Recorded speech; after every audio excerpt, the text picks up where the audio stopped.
Энэхүү ном нь Ганабал институтийн захирал Ган Долгорын анхны бүтээл юм а. Ажил амьдралын гараагаа эхэлж амжилтын төлөө тэмүүлж байгаа хүн бүхэнд номоо зориулжээ. Амжилтын 10 алхам ном нь 10 агуулгаас бүрдсэн бөгөөд амьдралаас сэтвэлсэн амжилтын нууцудаасаа дэлгэсэн байна.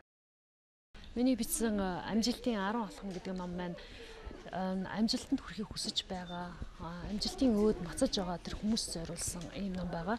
Тэгэхээр энэ номд бол 100 гаруй зөвлөмжийг багтаасан 10 алхамдаа одоо багцалж бичсэн ном байна.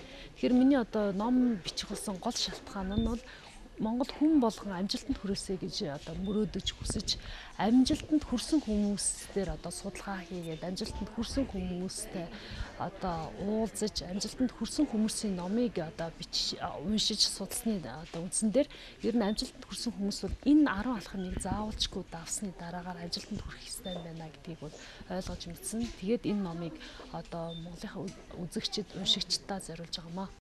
Хэрвээ та амжилтанд хүрэхийг хүсэж мөрөөдөж байгаа ч гэсэн яг юунаас эхлэх ёстойгоо мэдэхгүй байгаа бол амжилтын 10 алхам номыг сонгон уншихыг зөвлөж байна. Энэхүү номыг аз хур номын дэлгүүрийн бүх салбараар болон бусад номын дэлгүүрээр худалдаалж байна.